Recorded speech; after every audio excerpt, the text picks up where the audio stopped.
Andrea Batson at the Algood Library. I'm so pleased to introduce our friend Molly Risley. Molly is the mobile outreach coordinator.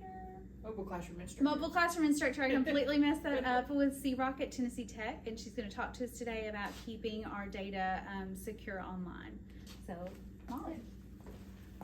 Hello, friends, online and in the room. My name is Molly Risley, and I work for C-Rock, which is the Cybersecurity Education Research and Outreach Center at Tennessee Tech. So our whole mission is right there in the name: education, research, and outreach. Those are our three kind of spokes. And so this counts as outreach, I suppose, and also education, two of the three. And I just came to share a little bit about cybersecurity 101. If I start to get in the weeds and get real technical, you'll just wave at me and say, that's too much, too much. This is very informal, so feel free to ask questions, because I might say something that makes you think of something that happened to you or that you're wondering about. It will be a lot more fun for me if it's interactive, but I can also stand up here and talk. I don't have any problems talking to folks about cybersecurity and all kinds of things all day long.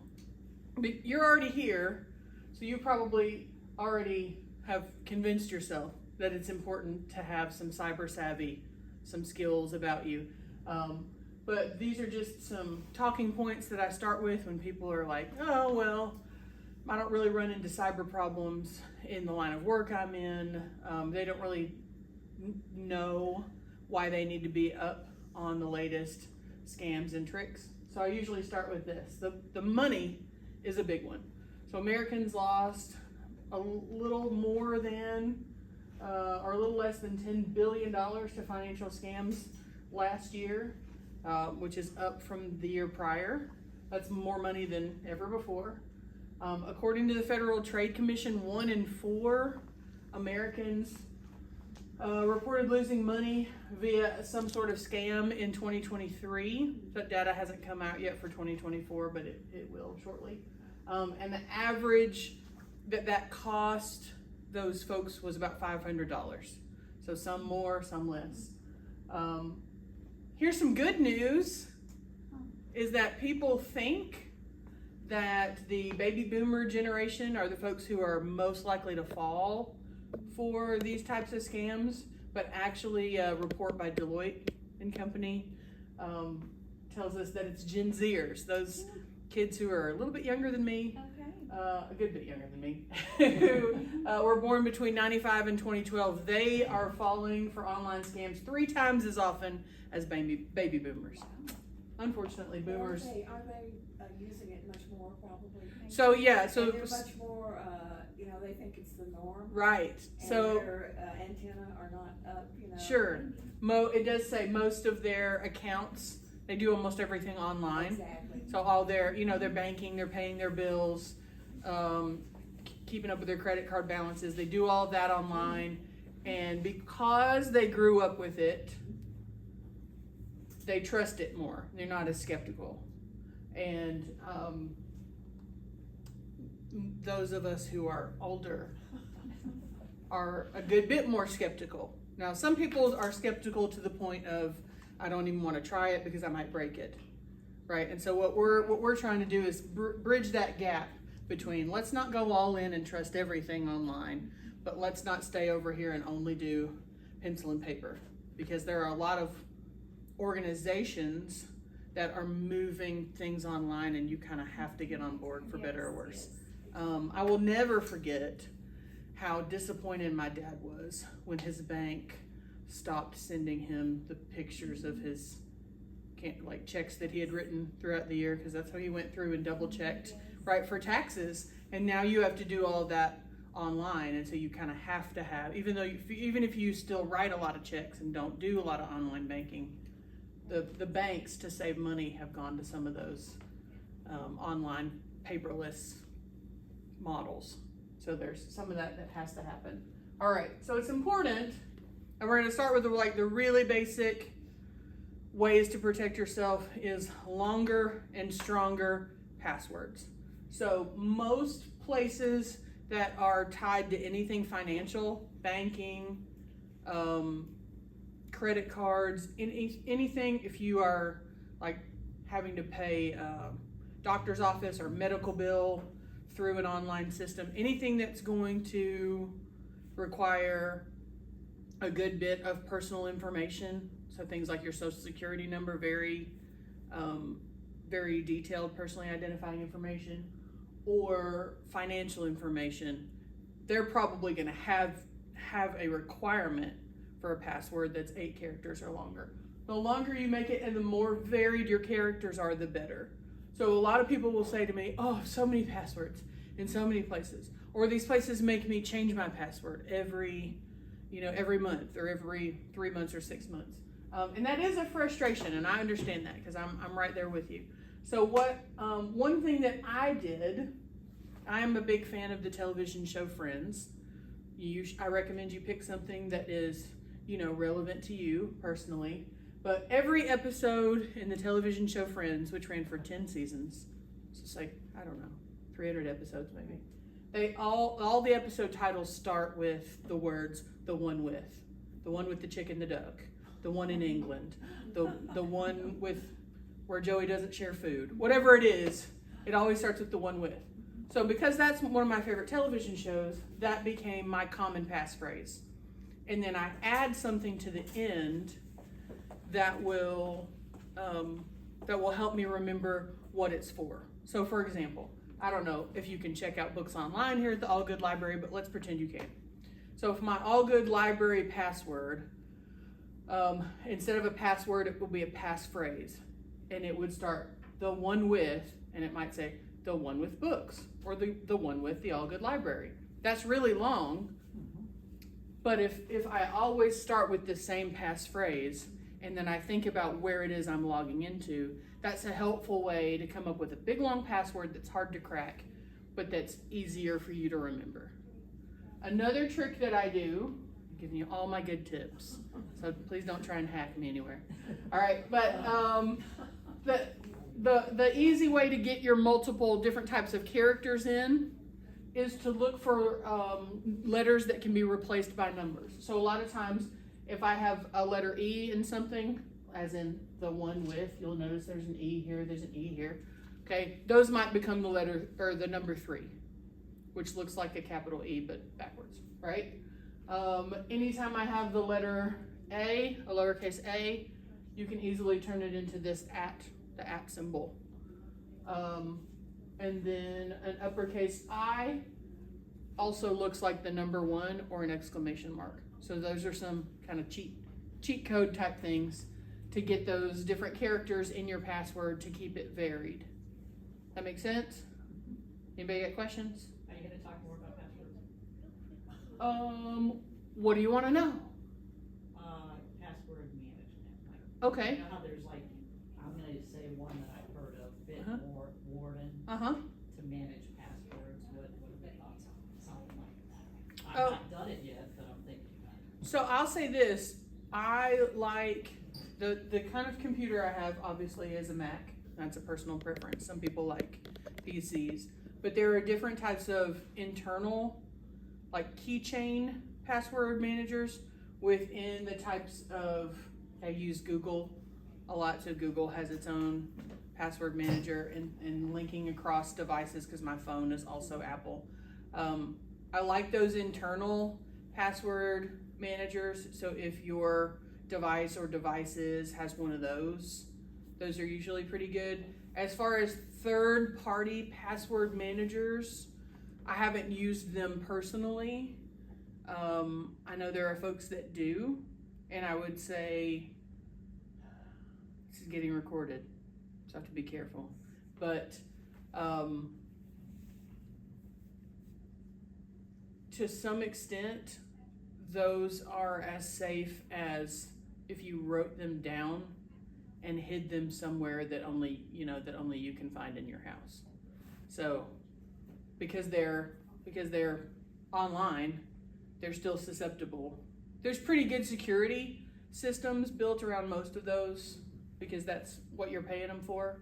The free ones I might be a little skeptical of because I'm thinking, what are they getting in return for providing you this service? And are they really not selling your data? So you want to kind of scrutinize those. But I would say if you know personally other people have recommended this program to you, you can do a real quick Google search and find out if they've had any data breaches or compromises, and if they have, what they've done to fix those things.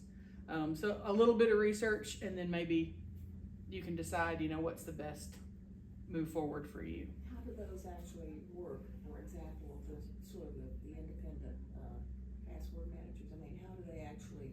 You have to have a password, I presume, to access the Right. manager. All your other And passwords. then how much information do you have to provide them? It'll vary, and good ones, that's a great point. I'll get to that in a second. Good ones are going to require what we call multi-factor authentication, and you guys have seen that, right? Where you have to do I have to have a password, but I also have to have a pass key or a fingerprint or they're gonna text my phone this code, or they're gonna send me a code through email. Those things are a hassle, but any kind of application or piece of data that you have that's protected behind multi-factor authentication is going to be better than just one password. So it's a hassle, but the trade-off is better security. I mean, just think of it like one locked door versus multiple locked doors, or one of those things that you walk through and then the turnstile kind of catches you and you're in between and you have to, does that make sense? So a digital version of that. So those third-party password managers are kind of like a digital diary, and your initial password is the key, right? And then it will have all your other passwords and sites there. Did that answer your question? Okay. I still don't trust them though. I mean, I have lists. I yeah. have an Excel sheet. Yeah. And my passwords are all unique. I mean, they're things that I cannot possibly remember without this sheet of Right. paper in front of me. And of course, I am prompted to change them periodically. And almost every site that I access now requires the multi-factor. Yeah. And I would say that on an Excel spreadsheet is certainly safer than in the cloud or something that's housed digitally. It's on my personal computer. Yeah. It's not in the cloud. So the only way that somebody's getting to that is if they get to your physical computer through something, one of the things that we'll talk about here in a second. Okay, so we talked a little bit about other security measures, multi-factor authentication.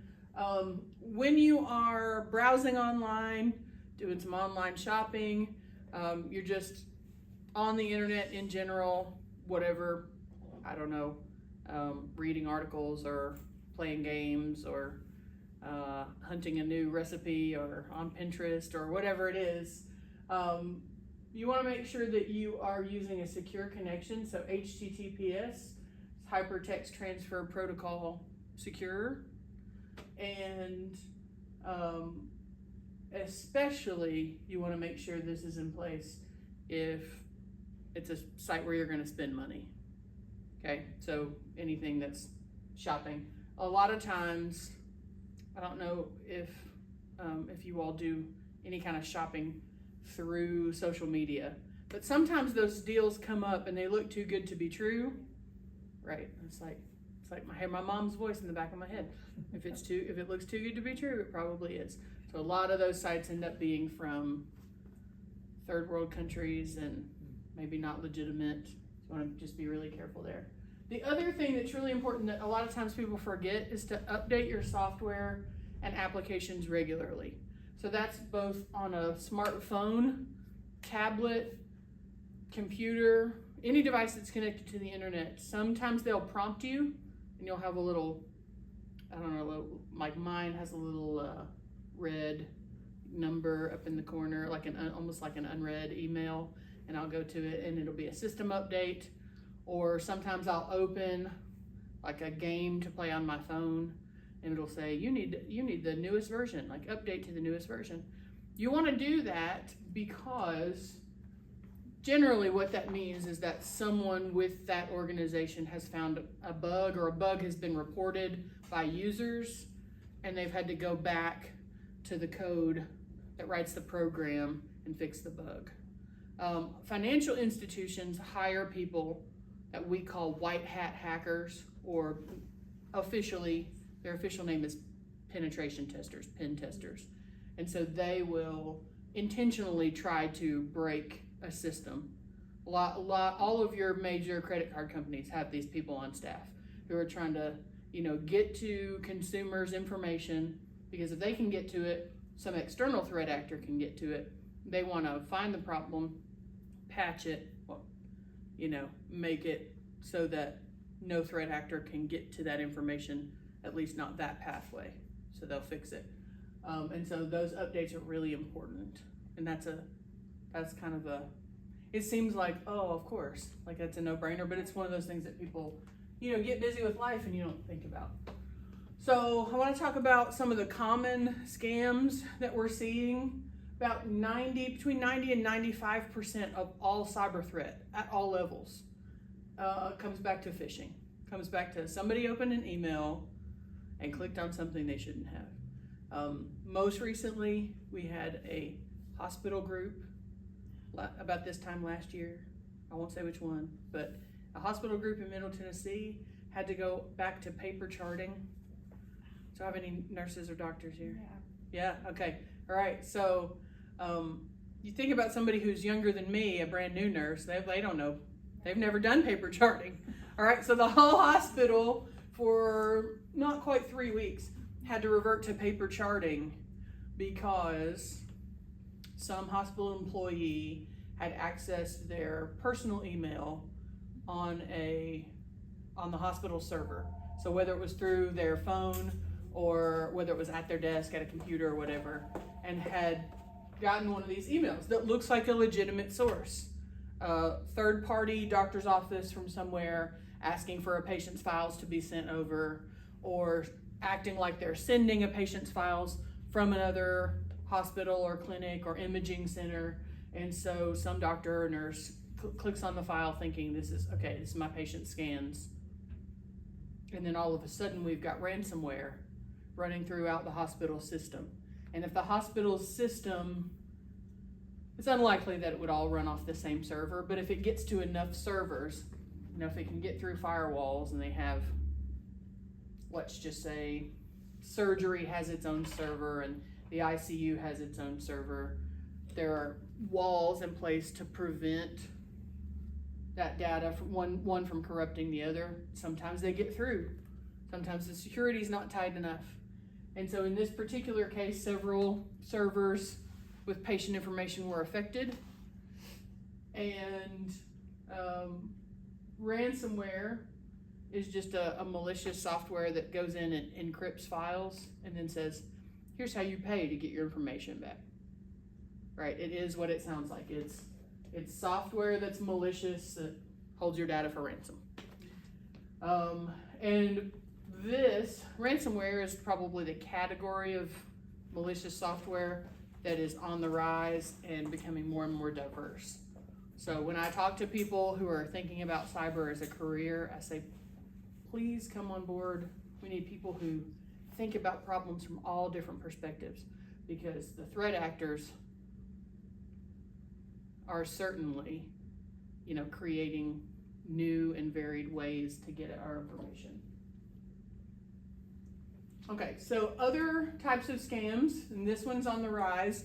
Smishing is its technical name, but it's just like phishing, except instead of getting an email that looks like it's from a trusted sender, you're getting a text message. So the one that's happening a lot right now is, oh, you have toll fees.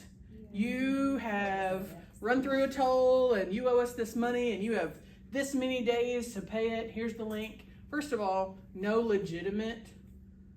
Like the state of Florida, I'm trying to think who has toll roads. The state of Florida, and I've owed them some because I used to live there. So they are never going to be that threatening. They're never going to contact you by text message first. It might as a follow-up. But you're going to get something in the mail. And with really, the bigger toll roads, you're going to get a picture of your license plate. They'll catch you going through. You'll get a picture of your vehicle with your license plate on the back. They'll have a way to verify that, hey, it was really you. and you blew through here and you owe us this money or whatever.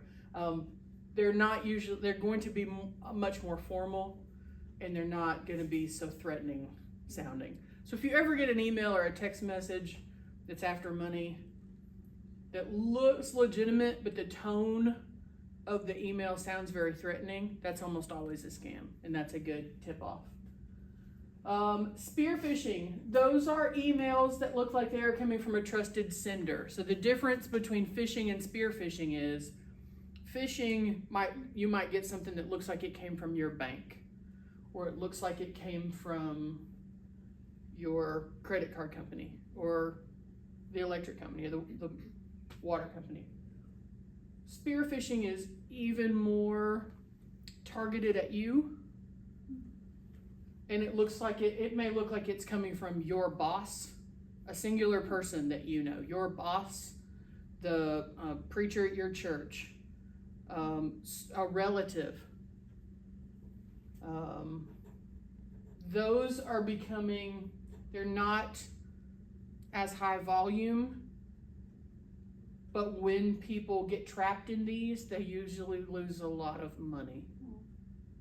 Because these are the ones, it's kind of like the phone call. Some of you may have heard about this scam, the phone call, where a person on the other end says, I'm here with your nephew or your grandson or your sister, and he or she's been in an accident and needs you to send money to help get the car fixed, blah blah blah. And it's there's a lot of it sounds very, what's the word I'm looking for? Urgent, thank you. Yeah, there's a lot of urgency in the tone of voice. It's trying to incite panic and raise your emotional hackles that get in the way of us thinking rationally and logically. And I had a friend who she's not 75 yet, so early 70s. And her grandson is a little bit younger than her oldest grandson. And she got one of these calls, lady that I go to church with. And so she was telling me about it because she thought because of what I do for a living, I'd get a kick out of this call. She got one of these calls and she already, her red flag went up, her spidey sense tingled a little bit. And she said, well, listen, she said to the person on the other end of the line, listen, my grandson John has a brother and he's nearby. Call him at this number and he'll come over. His name is Stephen. John doesn't have a brother named Stephen. Right, so dropping some sort of let's let you walk into this trap, person on the other end of the phone. So the person on the other end of the phone pretended to talk to John off the, do you have a brother named, can we call your brother Stephen or whatever? And kind of kept on with the ruse, and she was okay, well, we'll try Stephen at that number, but if he doesn't answer, we're going to call you back and da-da-da-da. John says we'll try Stephen at this number. Well, at that point she knew John would never say, right? So it was one of those where at first, and she was like, it got my heart beating. Sure. Because they had some voice in the distance that kind of sounded like it could be her grandson, and she does have a grandson named John. So they'd gotten at some details of her, done some digging, whether they used Google, whether they used social media. They've done some, even if it's just, whitepages.com, and then we've got some directory information on you. They found out enough information to cobble together that she did have a grandson named John, but not that she didn't have a grandson named Stephen. Yeah. So, can they use Facebook to get some of this information? Sure, yeah. And that brings up a really great point. So Facebook has different levels of privacy settings. And if you're on Facebook or Instagram or any of those other social media sites, even if you were, on LinkedIn or one that's more for professional use, you still want to check and make sure your privacy settings are pretty tight. Because they'll do all of these things kind of fall under the umbrella of social engineering, right? And engineering is a nice word for it. I think about it as manipulation, right? Or digging, trolling. these threat actors will collect information about you based on your online activity. So, shopping, work-related internet presence, social media, image searches, etc. And they'll have all of that to work with. But if your profile is private, they're not going to be able to get to any of that unless they're your Facebook friend or whatever level of, publicity you've allowed on those, right? I was gonna have you practice, but I'll skip that and I'll show you what that looks like. We'll do that. We'll say that at the end. I have done this with students before. I'll go back for a second. I've done this with students before, and I'm gonna tell you, it scared me. It scared me. I didn't have anything. I knew I didn't have anything to hide. So, but they found some pictures of me, like from when I was in college. Maybe not as far back as high school. But they found some pictures of me that were older, that were candid, like not pictures I posed for. So what you see is what you get on, like a rainy day like this. It wasn't a particularly great picture. That didn't bother me so much, but there are some people who are younger than I am who don't know life before the internet. So kids think I'm about 105 when I tell them that I remember when Facebook started. I was in college when Facebook started, so I was one of the first people to have a Facebook account because they used to only be for people with a .edu email address. So college students and college professors is how it started. And that just blows their minds. And then they're like, oh, Facebook's for old people. So I'm cool for about 5 seconds, and then I'm really old. But sometimes I'll, give them some time to mess around and see what they can find. And it's unbelievable what's out there. Sometimes I've done it where I give them a worksheet and I say, see if you can find, how many uncles do I have? What are their names? Wow. Some not super close stuff, like one step away from me maybe, and see what they can find. Where did I go to high school? Where did I go to college? What's my dog's name? How many dogs do I have? What's my favorite color? Why don't you tell us the answers Right. to some of this? If I tell you the answers, right, then you can hack all my passwords, right? So that's another good point. Don't play those games online where they say, hey, everybody, let's have some fun. Here's 20 things, 20 things about me. And it's like, where was I born? What was my mother's name? No, please don't play those games. Because that's just putting more out there for people to social engineer, right?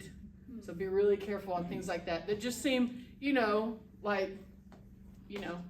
friend Florence shared it with you in your midweek Bible study group, and it seems very innocent. And you're like, oh, Florence wouldn't send me anything dangerous. Well, she probably didn't know. She didn't think herself that it, could lead to something dangerous. So just be really careful with those kinds of things. Okay, so other ways to protect yourself. We don't want to click on any links in emails or text messages unless we are 100% certain that they are safe and that they're from the sender they say they're from. Okay? If they're from individuals, you can call or text that individual separately and confirm that the email or text is legitimate.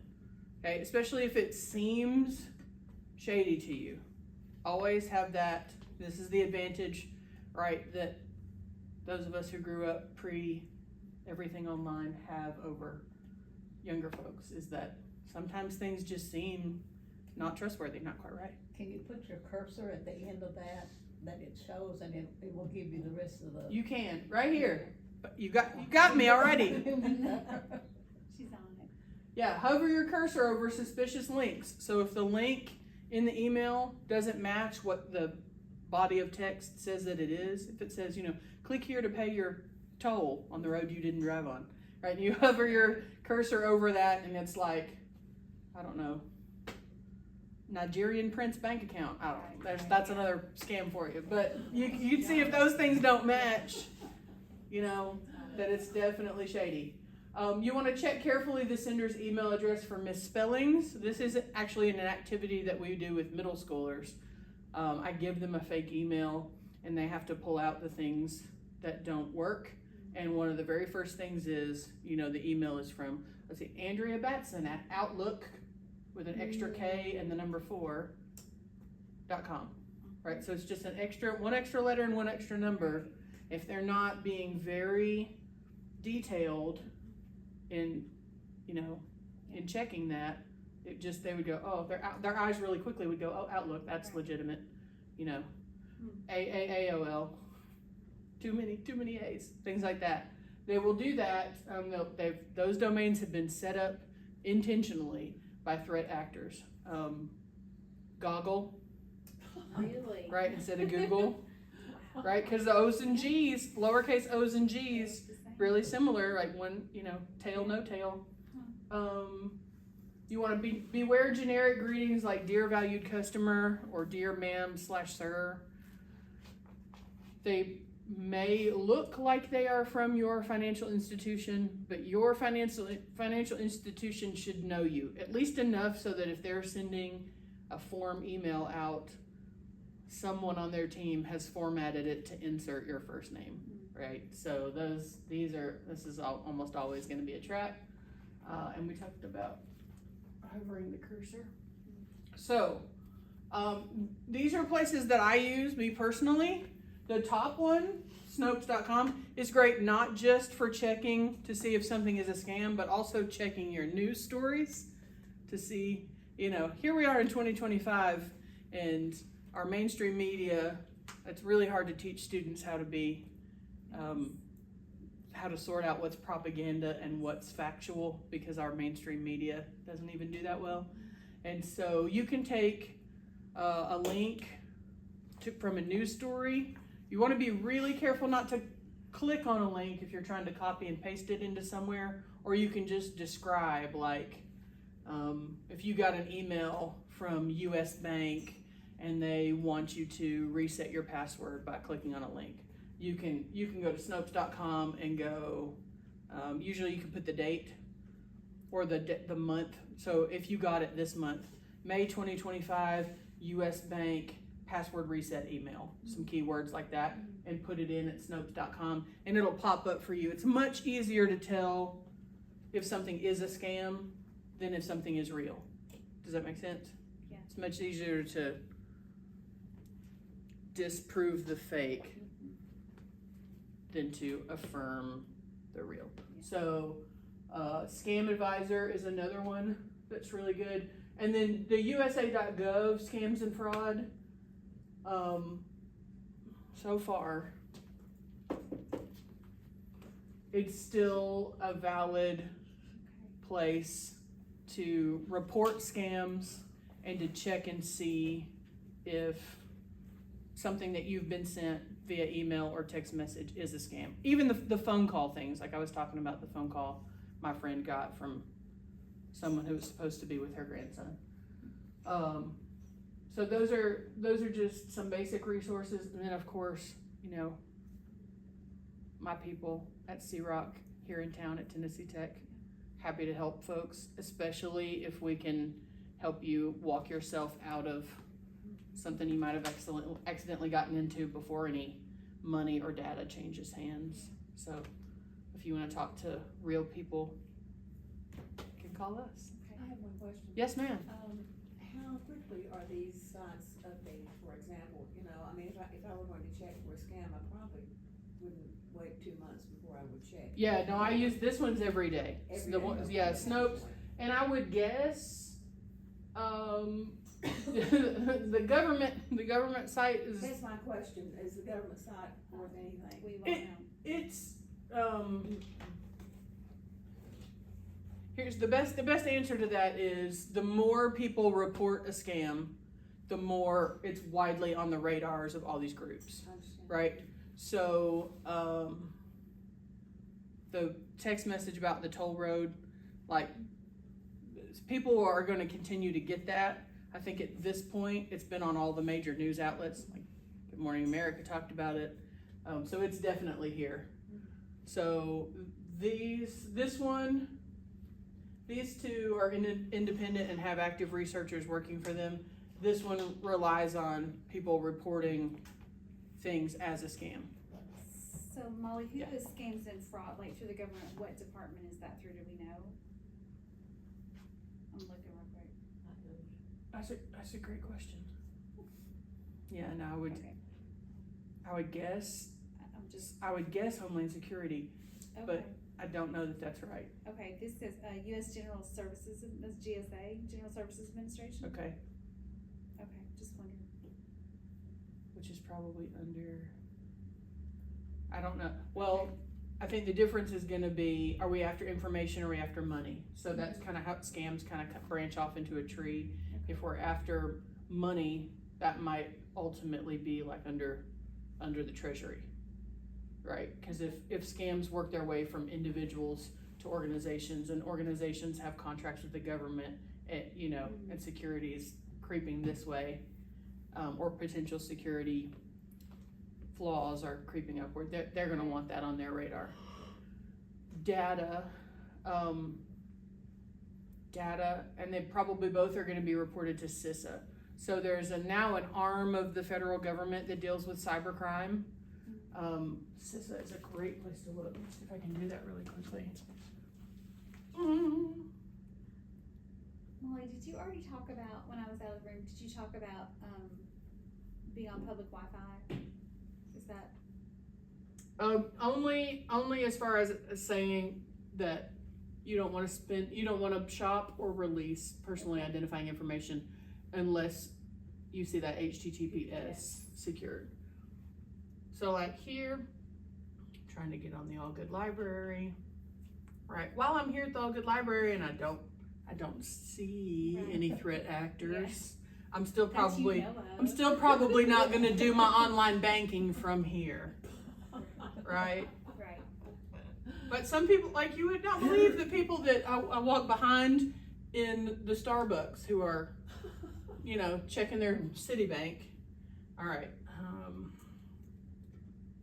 Here is another great site that I love.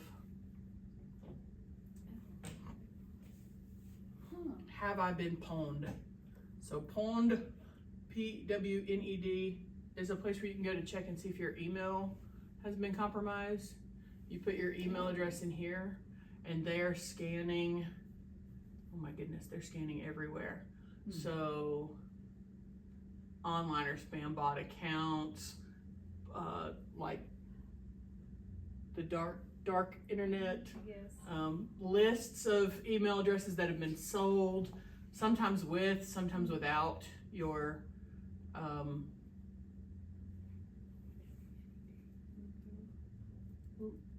I'll do this one that I don't ever give out, and it probably won't have anything. But let's see. Let's I just have see. my junk email and then my clean email, but, Mm-hmm.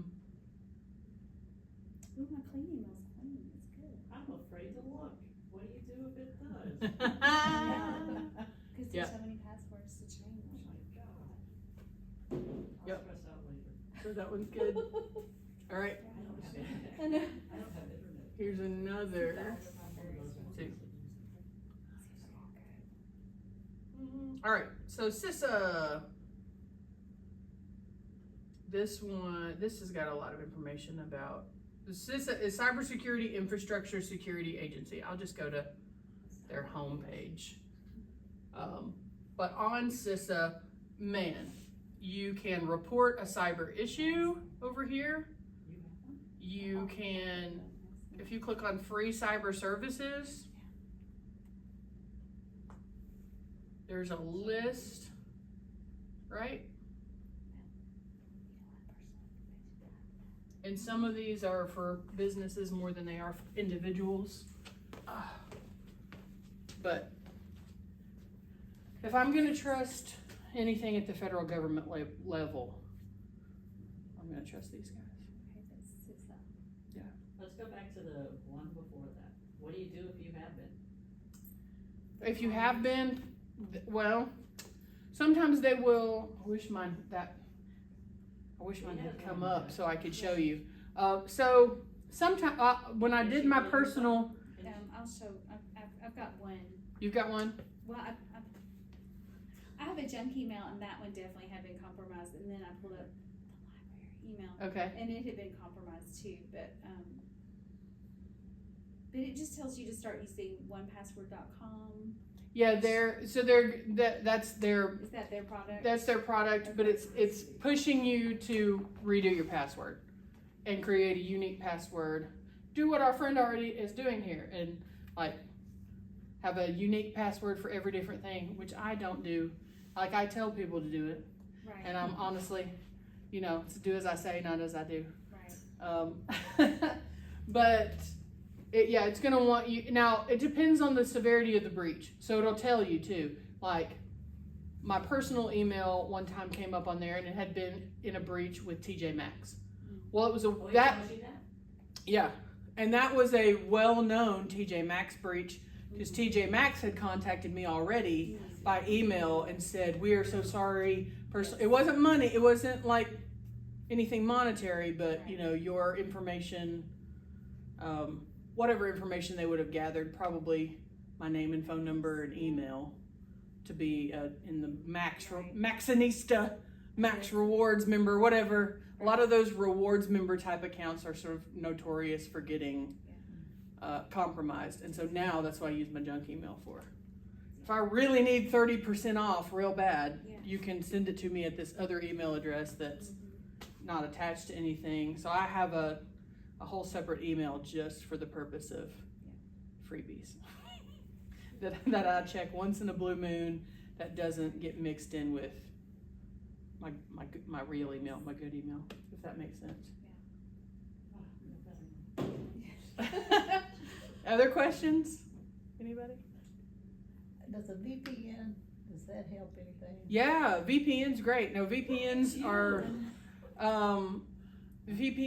are a little bit cumbersome to set up, but if you're already on one, yeah, great.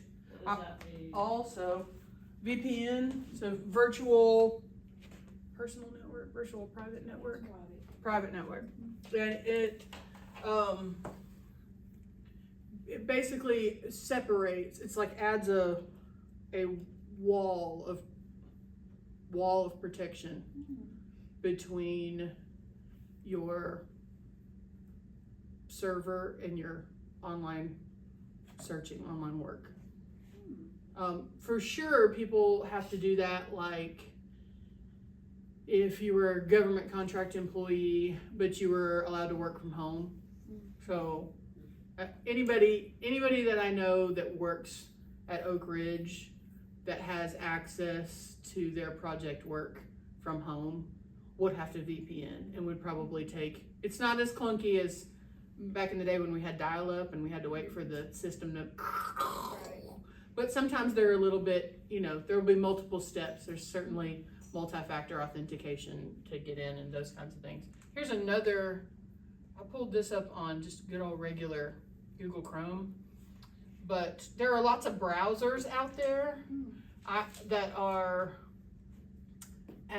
ad-free or ad minimal that will keep away certain types of cookies that track your digital footprints.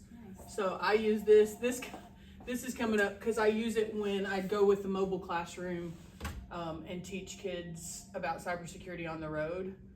If I brought this up in YouTube on Google, there would be things interrupting there. I've still got some like suggested other videos on the side, but with Brave, you're not going to have ads, so they're not going to accidentally see inappropriate content. Does that make sense?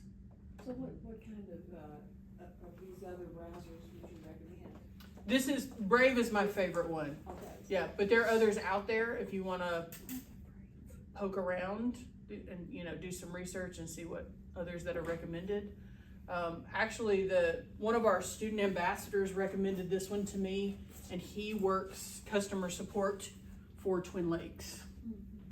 So he recommends this a lot for families with younger kids who want to just add some protection without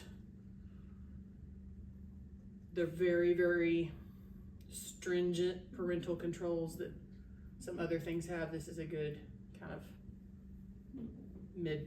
mid-range solution, if that makes sense. Okay.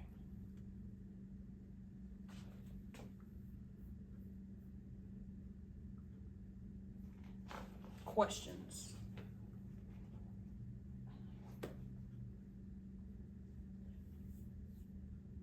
What about the cloud support? What is that? What is the cloud, or where does, okay, so Wait, what was the question? what's the cloud? Or cloud support. We've got some pretty ones outside right now. All right, so let me see, what is the easiest way to explain the cloud? All right, in the office building where I work, there are servers that store data that come from the activity I'm doing on my computer at work. When you store things to the cloud, instead of being stored on your device and taking up space there, instead of being stored necessarily at a server that's in the same physical location you're in, that data is stored in the cloud. But in the cloud doesn't really mean in the cloud, it just means really away from where you are. So there are these, like Amazon has tons of them, Amazon Cloud Storage Service Centers, and it's just a big old climate controlled room. Imagine a room this size that's full of towers of servers. It has to be climate controlled because they'll get really hot otherwise. And it's just rows and rows and rows and towers of servers. And they're all, somewhere in server 6 on row 13 is Etheleen's pictures of her grandkids' graduation. Or whatever you're sending to the cloud, it knows through the pathway of digital footprints, where it's actually housed there. Are you going to ask me how safe that is? Is that gonna be your question next? No, I can't remember signing up for it or anything, but I've gotten a lot of emails wanting me to update or to verify my email address and all, but it goes to spam. I don't open it. Yeah, smart. If you don't remember signing up for it and it's not a service that you pay for, then they're trying to get you to step in a trap, for sure. Yeah, smart. So they're using the cloud as a spam technique, is that how I interpret it? Yeah, well, and anybody can offer you cloud services. I mean, anywhere and everywhere. So you want to be real particular about opening those, clicking on those. But again, if you participate in this, there must be some sort of control, password and other types of controls to that data. Yeah, to send something like I have cloud storage through Amazon and Google. Yeah, so I have data cloud storage through Google, and I do my pictures through Amazon. And so my Amazon account is linked to the data I have in Amazon's cloud, and those are all going to be images and movies. And my Google account is linked to the data I have through Google's cloud storage. But there are third-party services out there that are not, that all they do is cloud storage. Not so much for individuals. That's more going to be for businesses and organizations to, if you had, I don't know, if you were a CPA and you were doing accounting for lots of different firms and you needed to have a backup, because you're going to store those files, you're going to have a copy and you're going to store a copy elsewhere. That's the reason why that is appealing, is because, if there's a fire in the building and the fire suppression system doesn't save the servers, there's a backup in the cloud, right?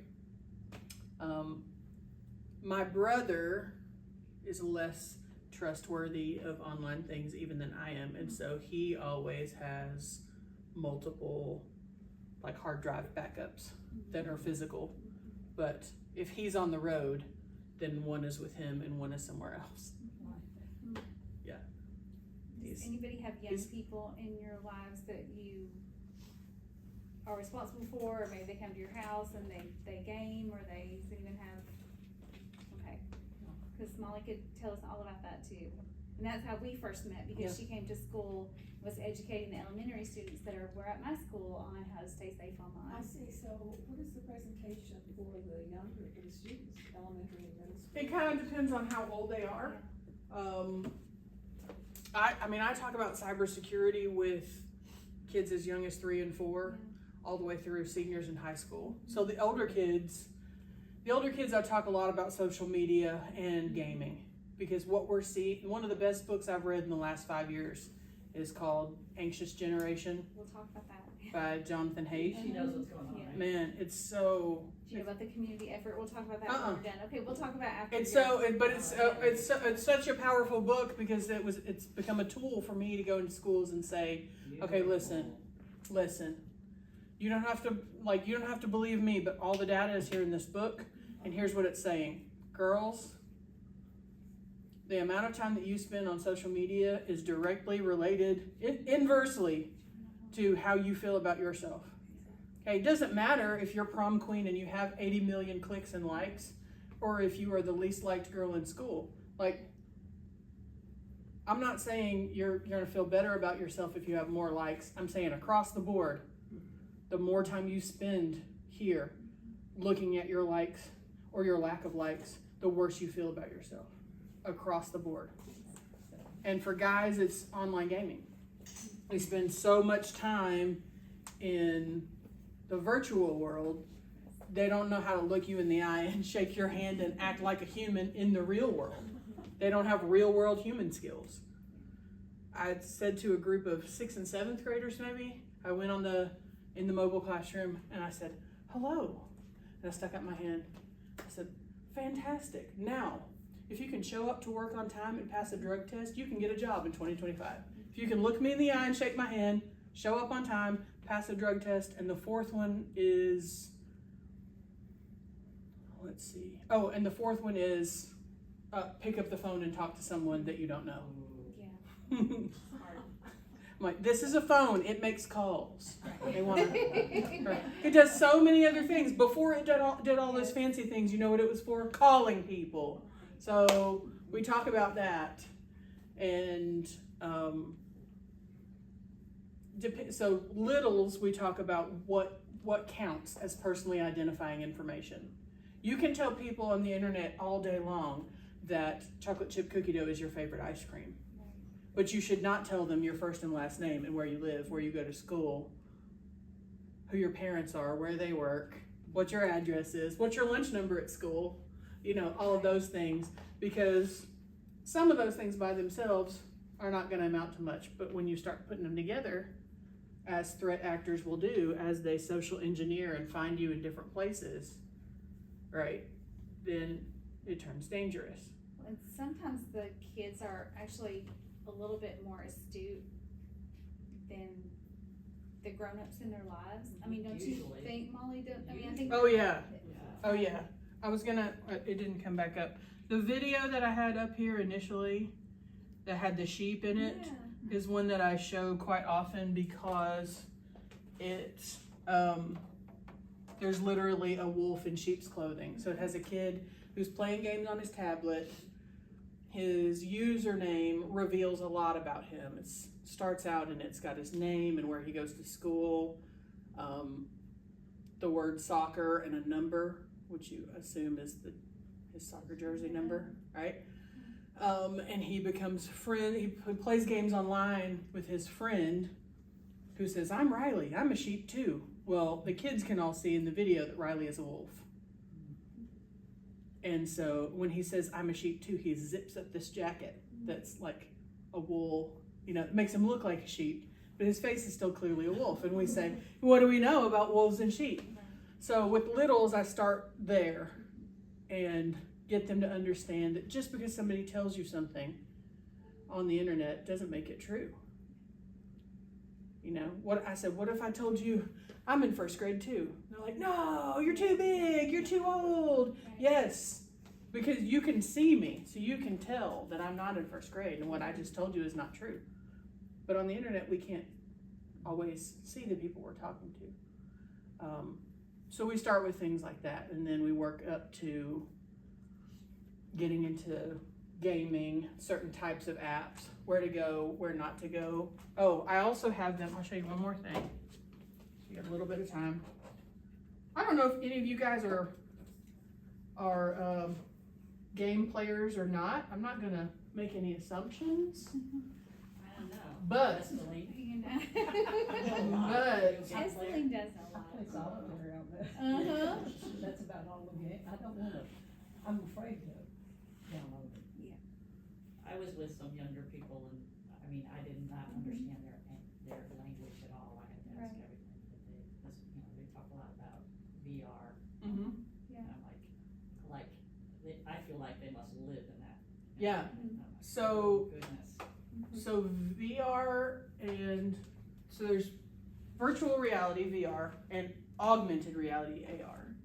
And if you ever see them with a headset on, doing, with the like Oculus, that's totally, they think all the stuff in front of them, it seems real to them. So that's virtual reality. Augmented reality is similar to that, but you might have, So that'd be like Pokemon Go? yeah, Pokemon Go is a good example. In the education world, I have something called a Merge Cube, and the Merge Cube can be scanned with a phone or a tablet, and then it can turn into, say, like a human heart, and you can turn it all the different shapes, or a frog. So if you have a kid that is anti that high school biology class where you actually dissect frogs, and they want to still, get credit for doing dissection, they can do the virtual, Bring it. Yeah, that's cool. Yeah. I know. Bring it next Yeah. time, okay. Yeah. Well- So then we can sound cool and Yeah. sing. This, Pretty cool. even though this space is more for, I would say, middle, elementary, it's really geared toward, I would say, 3rd, 4th, 5th, 6th graders, this site. But I have learned some things just messing around with it, and I wanted to show it to you because it's totally free. Google created it. It's web-based. You don't have to download anything. You're not gonna hurt your personal device by exploring this. But it's called Be Internet Awesome. So if you just Google Be Internet Awesome, it will take you to this site. And it's set up like a game, but it's a really great teaching tool. Each of these worlds will help you hone in on a different type of skill. So like this green world over here is how to recognize and what to do with cyberbullying. I would say that's probably the least of the worries in this group, but I could be wrong. This orange world over here has to do with secure passwords. So if I go to it, let's see if I'm gonna get to that. Let's do this. Oh, I don't want to go there first. Reality River. So this is where you're gonna learn to spot phishing emails, things like that in Reality River. I'll just click on it. We'll see. I don't know if I can do this. Do you have to have a Google account, Molly? No, Okay. you don't have to give it any information, which is what I love. Yep. The river that runs through Interland flows with fact and fiction. But things aren't always as they seem. Alright, so this is your Cross the little rapids avatar by here. using your best judgment. Watch out for fishers lurking in the water. They'll try to trick you. To get to the other side of the river, correctly answer questions on each platform.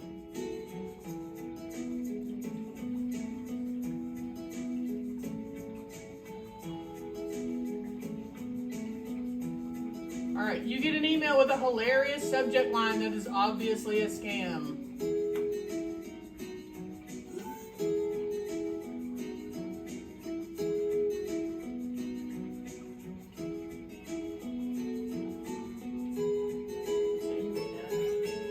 Alright, avoid clicking any links and mark it as spam. LOL, forward it to your friends for a laugh, but tell them not to click anything. Delete it and forget it. What do we want to do?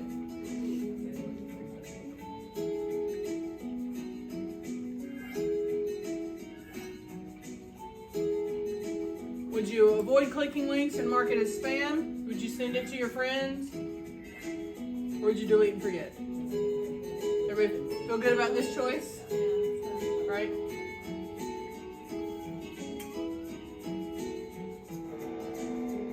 Oh! Uh-oh. It's good, so it's not a terrible answer, right? But what it wants us to do is report it as spam. Because as those are collected, especially if you have a work email address, you mark something as spam, it'll mark it as spam for your organization. A lot of times. Right? So we're going here.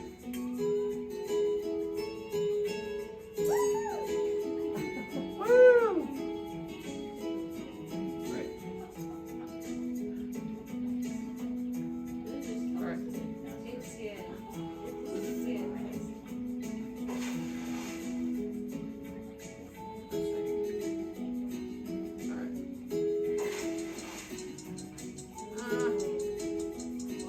What was that one? Some friends want to prank the biggest jokester in your group by creating a fake chat account.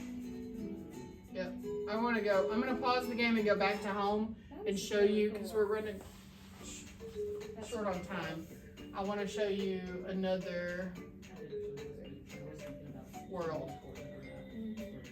All right, so Mindful Mountain is about sharing with care. So thinking about what audiences should get what information. It's also, because of the way the game is set up, it's also really good for, some mathematical thinking, because it deals with mirrors and things bouncing off things. So it's really good, just like brain workout, I guess. And kids seem to really like that one. But it's tough. Tower of Treasure. I'll show you, because it has to do with passwords. And The Tower of Treasure is a fortress where you can store your valuables. there it is in the distance. Outrun the hackers or they will steal your messages and identity. Start by grabbing your messages and I'm really emails bad at containing your this. I private crash stuff into the and rocks store all them the We safely time. in have the no tower. judgment. We're rooting for you.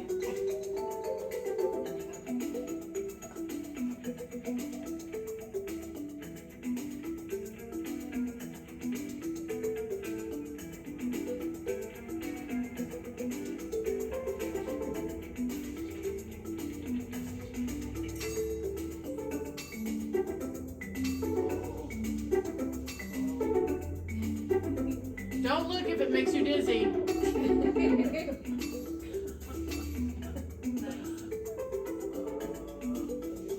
great. Come on, go. You got this. You're doing so great. You're a nice one. I'm just trying to get to the tower at the end. You're doing great. I'm leaving lots of stuff. That's not good.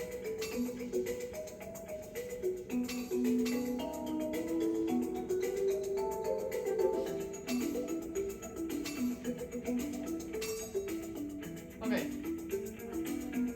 Great work. A hacker should not have access to your private messages. Now collect the information connected to your phone and identity and secure it in the tower. Oh. I'm not ready.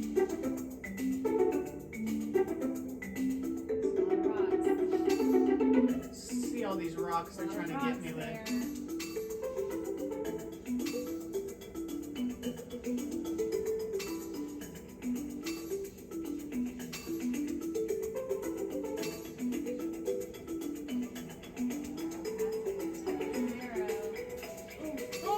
Crash.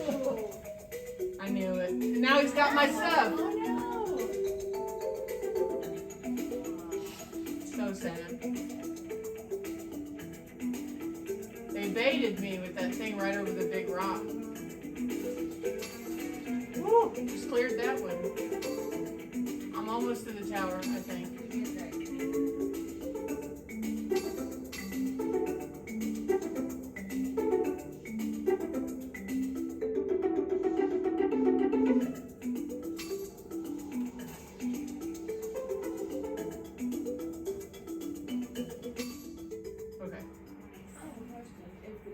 tested after they do this? Do they remember this, or do they put it in something contents? Identity I secured. think they do. Nice work, Internet. I think You've they do. brought all Just your depends. messages and identity information inside the tower. But is it secure enough to keep the hackers out? It's a great question. And it really depends on, see, you have the ability, because this is Google, and their primary function is to entertain, and their secondary function is to teach. This is what I thought. Yeah. And so if my kids go up here and they skip all of this stuff that is reading to them, you know, and they skip over the content, they're not going to internalize as much as the kids who are listening and reading. But some kids Everything. probably do. Yeah.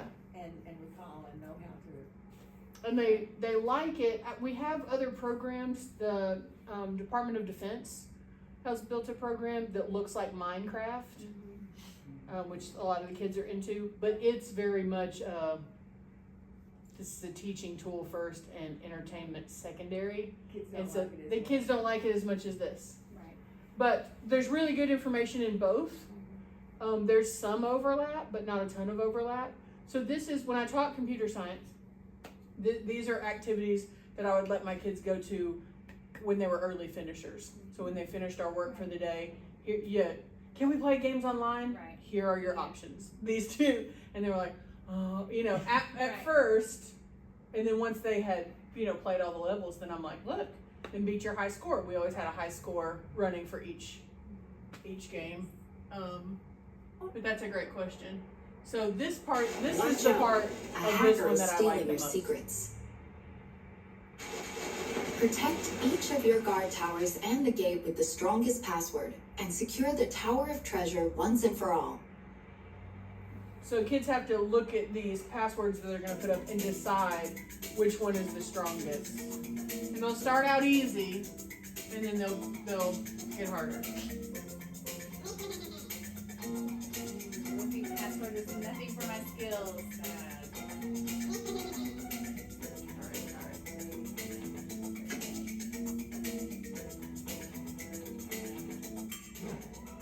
Select the strongest password to make your tower more secure. All right. So we have hot chocolate, cactus, or rain. Hot chocolate. Yeah, Martha, you got it. Killing it. All right. Good. This is the longest, A password most needs to be characters, at least right? 8 characters long. The longer the better. All right. Then we're gonna up our game a little bit. I'm gonna stick with this tower. All right, now we have carved pumpkin, we have charm monster, but monsters in all caps, and we have honest snake. What do you think? Middle one. What? Middle one. Middle one, yeah. Because we varied our upper and lowercase characters. Yep. Nice. Mixing both uppercase and lowercase letters gives your password super strength.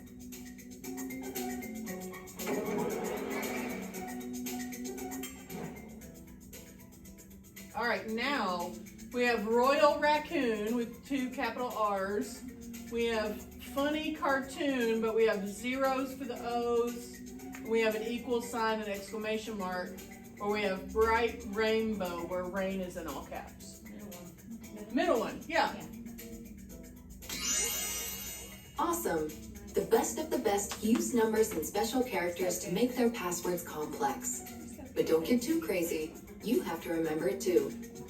That's the trick right there. That is the trick. Yep. So. That's very cool. Thank you for showing that to us. That is awesome. All right. Senior version. So. Which means bigger font. Yeah, that's awesome. Yeah. Could you guys read those? Could y'all No, it's a little hard to read. Yeah. Well, and you're a good distance away too, so closer. Yes. I'm one of the few that do not have internet